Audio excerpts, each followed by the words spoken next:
That's great. Good afternoon, everybody. As you know, today is International Human Rights Day, and it's a day in which we reaffirm our commitment to the purposes and principles of this organization. I issued a statement on this earlier, which I hope you all will take note of.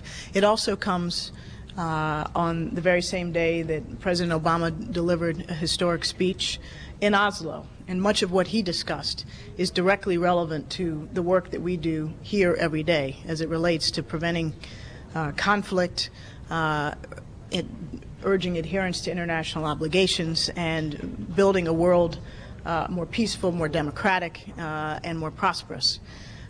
In his remarks, the President spoke of the vital importance of accountability, and accountability under international law, and consequences when accountability is not forthcoming.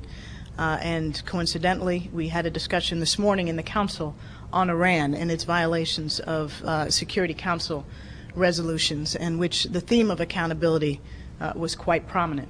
The President also spoke of the importance of a just peace, and peace that is founded on the principles of human rights, democracy, and an understanding and appreciation of the equality and dignity of every human being. And thirdly, he spoke of the central importance to peace and security of economic development and opportunity, and how how security rests on development, and how development cannot be obtained in any lasting way in the absence of security. These themes are profoundly important, universal themes, but they are also the meat and potatoes of what we do here every day at the United Nations. So with that, I'm happy to take your questions. Ambassador, this morning on the discussion of Iran, the French Ambassador Rose displayed a real urgency in terms of the Security Council moving ahead, specifically said there is no longer any reason to wait, meaning the movement toward a further sanctions resolution. Does the U.S. share that sense of urgency and really believe there's no longer any reason to wait? Well, first of all, I'd refer you to the U.S. statement in which we described in significant detail our grave concern about the breadth and frequency of Iran's violations of existing UN Security Council resolutions, both with respect to the Qom facility and the various instances of Iran violating the arms embargo under which it is under. And we think that these violations need to be treated urgently and seriously, and we welcome the work of the 1737 Committee in that regard. With respect to the larger challenge of Iran's pursuit of its nuclear program, we underscored that we have been and remain implementing a dual-track policy, and that as Iran's seeming non-compliance and refusal to take the opportunities that have been offered it by the P5+1 on the engagement track seem to be the course that they are committed to, we are ready to increase pressure on the other track. And we have said repeatedly that time is short. I think you heard in my statement, as well as implicitly in the President's remarks in Oslo, that those under sanctions and pressure have the potential of an off-ramp, but they have to take it. And the choice is now Iran's. Time is short, and we have not yet seen the kind of response from Iran that we think would be in their interest and in the interests of international peace and security. And absent that, in the very short term, we will be back here, as I suggested in my remarks, to talk about further actions that may be necessary. And Ambassador Rice, would those actions be sanctions? You seem to be shying away from using the actual word sanctions. No problem using the word sanctions. That's by definition included in the realm of action.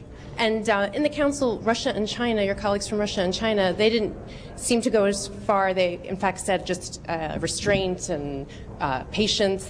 Is there just unity among the P5 on this I think subject? the P5 has demonstrated repeatedly, most recently in Vienna at the IAEA Board of Governors, both unity and resolve with respect to Iran's nuclear program and the need for Iran to adhere to its international obligations. They both reaffirmed that today.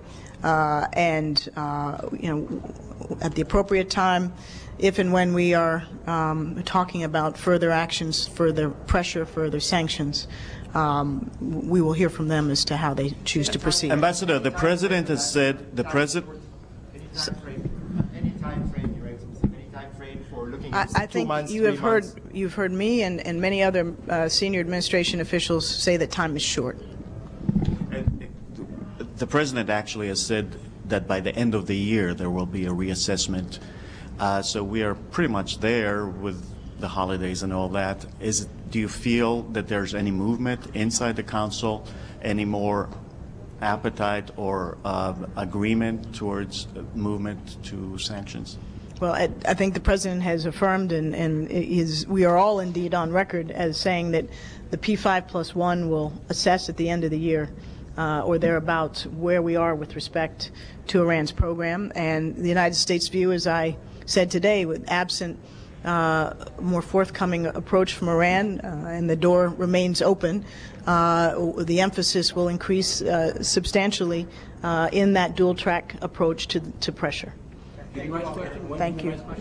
On Burma, the parliamentarians from 29 countries have written to the Council asking for them to set up a commission of inquiry on what they call crimes against humanity by the military government of Myanmar or Burma. I wonder if you've received that and what you think of it, and also the State Department report on Sri Lanka that seemed to allege war crimes. You said accountability. What's the next steps for the State Department on its own? Mr. Rapp's report. What steps are going to be taken on it? I have not seen the letter that you reference on Burma, so I won't comment. With respect to Sri Lanka and frankly other instances of alleged and definite human rights abuses, we will examine these with seriousness internally and look at what steps we might take bilaterally to reflect those concerns with respect to any nation. And the President, in his remarks in Oslo, mentioned today Zimbabwe, Sudan, and Burma specifically. And obviously, we will continue our discussions here in the United Nations and in Geneva at the Human Rights Council on what action might be both desirable and feasible multilaterally.